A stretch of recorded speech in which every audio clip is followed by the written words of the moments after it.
দর্শক সময়ের গল্পে স্বাগত জানাচ্ছি তানভীর হাসান এবং এই মুহূর্তে আমি আছি ফ্রান্সের প্যারিসে। আমার সঙ্গে আছে ওবায়দুল্লাহ কোয়েস ভাই। দীর্ঘদিন যাবৎ ফ্রান্সে আছেন, অভিবাসন নিয়ে কাজ করছেন, আরও অনেক কিছুর সঙ্গে জড়িত এবং একজন সফল ব্যবসায়ী বলা যায়।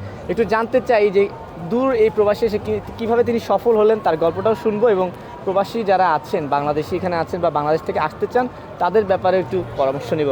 কেমন আছেন ভাইয়া? আসসালামু আলাইকুম। আলহামদুলিল্লাহ, আসসালামু আলাইকুম। ভালো, খুবই ভালো। আচ্ছা, আর আপনাকে পেয়ে আরো ভালো লাগছে। হ্যাঁ, আচ্ছা, আমারও ভালো লাগছে যে এত দূরে এসে আপনাদেরকে পেয়েছি। প্রথমে আমি একটু জানতে চাই যে আপনি তো দীর্ঘদিন যাবৎ ফ্রান্সে আছেন, প্যারিসে আছেন, একটু আপনার পরিচয়টা আপনার মুখ থেকে জানতে চাই।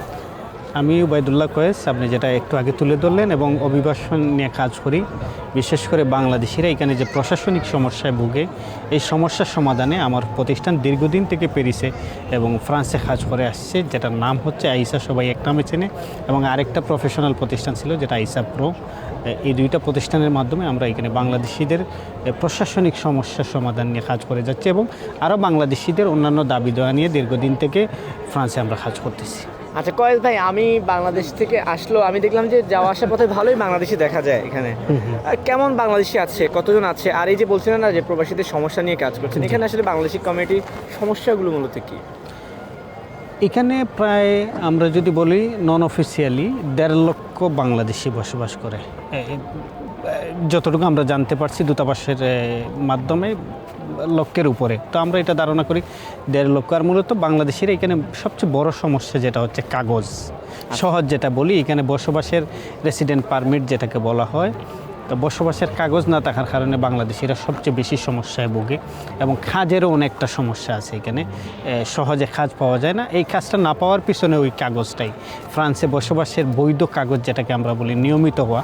অনেক বাংলাদেশিরা এখানে নিয়মিত হওয়ার প্রসেসটা কঠিন হওয়ার কারণে আসলে তারা সহজে নিয়মিত হতে পারে না, বিদায় তাদের কাজের ক্ষেত্রে অনেকটা সমস্যায় পড়তে হয়। বিশেষ করে নতুন যারা আছে তারা বেশি সমস্যায় পড়তে হয়। আচ্ছা, আমি তো প্রায় শুনি বাংলাদেশ থেকে যে ফ্রান্সে ভিসা অত সহজ না, সব পাওয়া সহজ না। আসলে ব্যাপারটা কতটা কঠিন, আর ফুল প্রসেস মেনটেন করে আসলে কিভাবে ফ্রান্সে একটা মানুষ চাইলে সহজভাবে আসতে পারে, এই ধরনের কি ব্যাপার আছে, পলিসি আছে? ভিসা আসলে কঠিন না আমরা বলবো না, বিশ্বাস কঠিন আমি বলবো না, যদি এখানে কেউ নিয়মিত থাকে। বিশেষ করে আমরা দেখছি যে এখানে এই গত 2-3 বছরে অনেক বাংলাদেশি পরিবার ফ্রান্সে আসছে, যারা নিয়মিত আছে এখানে একেবারে সহজ তাদের পরিবারকে নিয়ে আসা।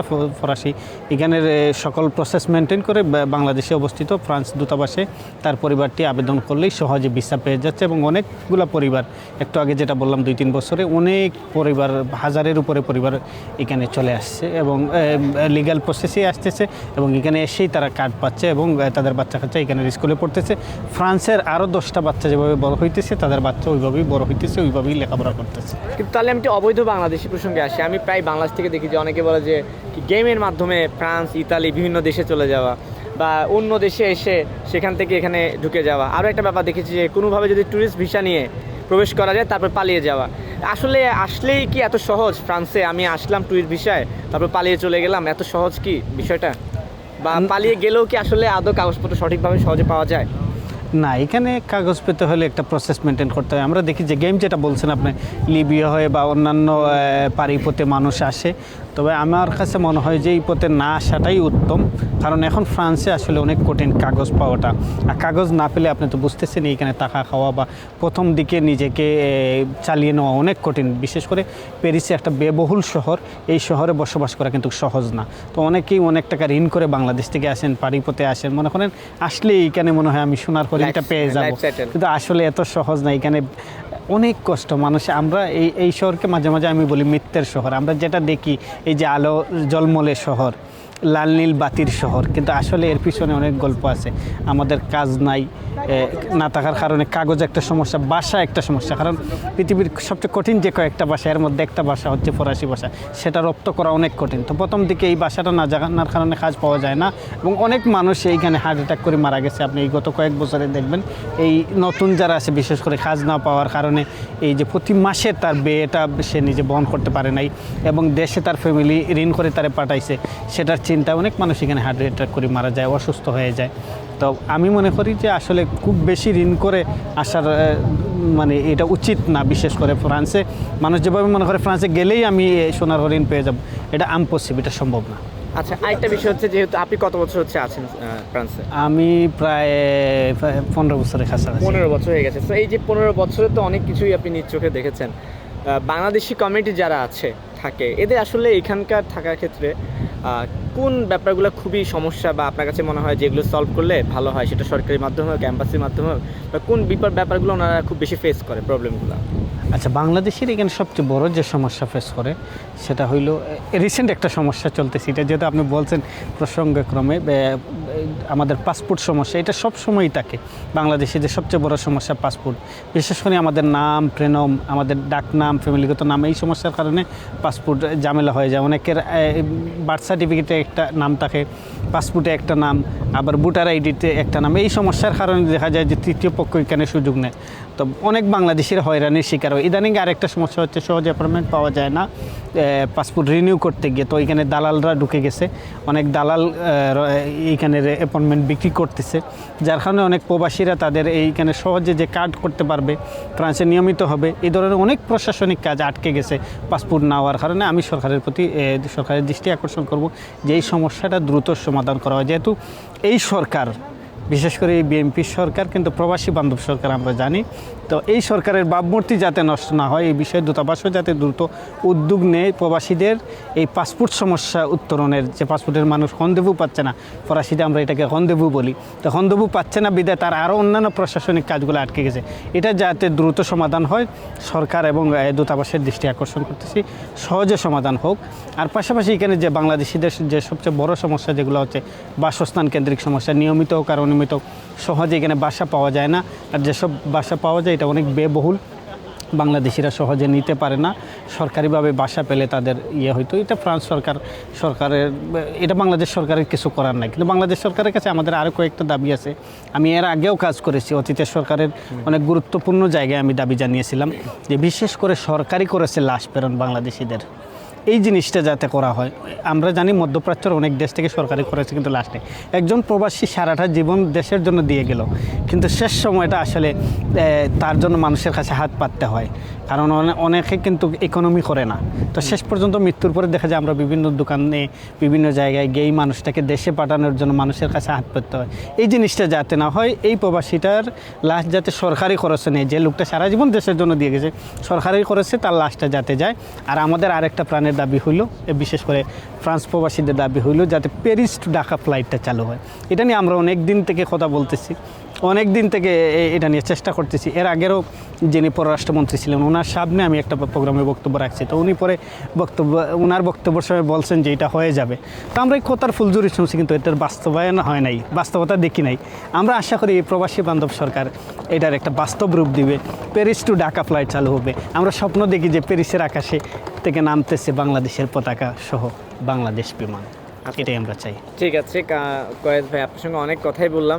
আর এর বাইরে আমি একটু জানতে চাই যে ধরুন আমরা যারা দেশের বাইরে থেকে ফ্রান্সে আসি, সেক্ষেত্রে যদি আপনাকে আমি জিজ্ঞেস করি যে প্যারিসে কোন কোন জায়গায় ঘুরতে যাব, কোথায় গেলে আমি বাংলা খাবার পাবো, বা কোন কোন খাবারগুলো আমার টেস্ট করে দেখা উচিত ফ্রান্সের, আচ্ছা, সেক্ষেত্রে আপনি আমাকে কি পরামর্শ দেবেন? একটু আগে আমি আপনাকে ঘুরিয়ে নিয়ে আসছি বাংলাদেশি এলাকা, বিশেষ করে গার্দনু, যেখানে বাংলাতে সাইনবোর্ড লেখা আছে, এই যে সাতকরা, সিলেটের সাতকরা নামের দোকান, মিষ্টির দোকানে আপনাকে নিয়ে গেছিলাম, ফুলকলি, বনফুল, তারপরে মিঠাই এবং বাংলাদেশি সবজির দোকান, আবার রাস্তায় দাঁড়িয়ে চানাচুর বিক্রি করতেছে, একটা বাংলাদেশি ফ্লেভার পাওয়া যায়। তো যারা আসেন আসলে এখানে ঘুরতে, মূলত গার্দনু, তারপরে সাকসেল, তারপরে এই লাকর্নেভ, তারপরে ওভেরভিলিয়ে, এরকম বেশ কিছু এলাকা আছে, আপনারা চাইলে ঘুরে যেতে পারেন। প্যারিসের এই সৌন্দর্য দেখলেন, পাশাপাশি বাংলাদেশিরা কেমন আছে, তাদের ব্যবসা প্রতিষ্ঠান কেমন চলছে, বিকেলবেলা বাংলাদেশিরা কীভাবে আসে। এই যে একটু আগে আপনি দেখলেন, মনে হচ্ছে যে বাংলাদেশে আমরা যেভাবে বিকেলে বাজারে যাই, সবাই সারাদিন কাজ করে আইসে, সবাই জড়ো হয়েছে, কেউ চানাচুর খাইতেছে, কেউ পান চিবাইতেছে, অন্যরকম একটা বাংলাদেশি ফ্লেভার আছে না? তো এটাও আপনারা দেখে যাবেন যে আসলে ফ্রান্সে বাংলাদেশিরা কীভাবে আছে, বাংলাদেশিরা কীভাবে দিন যাপন করছে, কাজ শেষে তারা কী করে। এই জিনিসটা দেখার জন্য যে কয়েকটা এলাকা বললাম, যেটা আপনাকে ঘুরিয়ে নিয়ে আসছিলাম, ওইসব এলাকায় যাওয়া যেতে না, এটা তো আমি বাঙালি কমিউনিটি জানলাম। এর বাইরে ফ্রান্সের কোন কোন বিষয়গুলো বা কোন কোন স্থানে আমার যাওয়া উচিত, কোন কোন খাবারগুলো আমার পরখ করে দেখা উচিত? প্যারিসে আসলে আপনারা জানেন আইফেল টাওয়ার, এটা তো বিখ্যাত, এটা তো দেখতেই হবে। ফ্রান্সে আসে মানে আইফেল টাওয়ার দেখতেই হবে। তার পাশাপাশি আপনি লুভের মিউজিয়ামে যাইতে পারেন মোনালিসাকে দেখতে। তারপরে আপনি প্যারিস গেট আছে, প্যারিস গেটে যাইতে পারেন। তারপরে সেইন নদী আছে, সেই নদীতে নৌকা চড়তে পারেন, প্যারিসের সৌন্দর্য দেখতে পারেন সেই নদীতে নৌকা চললে, খুব বেশি খরচ লাগে না কিন্তু।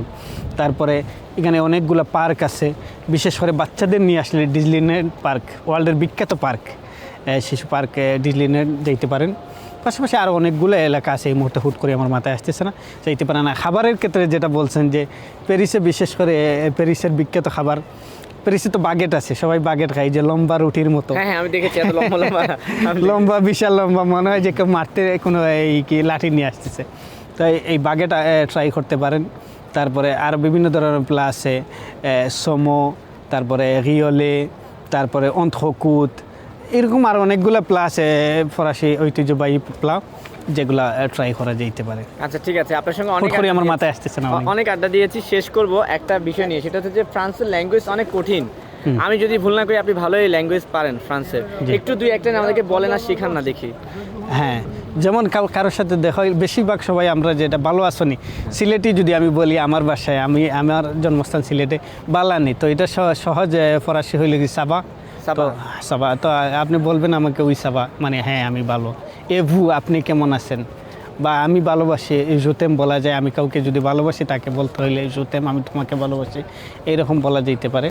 তারপরে কমর সাবা, তুমি কেমন আছো, সকাল হইলে অনেকেই আমরা সকালে গুড মর্নিং যেটাকে বলি, তো বুঝো, সন্ধ্যা হইলে বসো, এইরকম আর কি সবাই বলে। আপনাকে অসংখ্য ধন্যবাদ। এই ধন্যবাদের ফ্রান্সের কি হবে বললেন?